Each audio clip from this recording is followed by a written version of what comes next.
પણ યાર તને કેટલો બધો શોખ છે ભોસ મારીની રંડી? અરે યાર મગજ ની માછ ચૂરી નાખ્યો ને માનો લંડુ ગાલું 10-12 જણા ભેગા થાય ને એટલે તરત તને ચટાડવાનો શોખ થાય.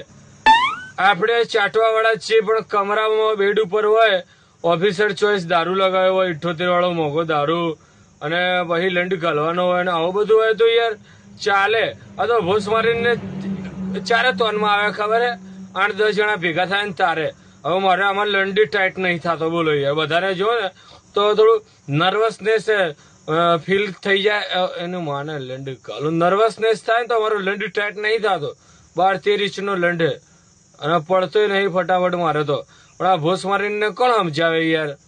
અને ભાઈ મેન વસ્તુ હે ને ચોખ્ખી હોય તો ચાટી લઈએ યાર. આપણે ચાટવાના શોખીન હે નાઈ નહીં યાર પરમ દાડાની તારે યાર. ભાઈ મને તો બહુ રીસ ચાડે છે માને લંડી ગાલું અને કોક સમજાવજો હોય યાર. એક તો આ બોડી ગાર્ડ હે ને તો હું પોકી નહીં વળતું યાર. આપણે થોડાક પાસા છીએ લેડીઝ ઉપર હાથ નહીં પડતા ને એટલે હો લંડી ગાલું ઠંડા પાન.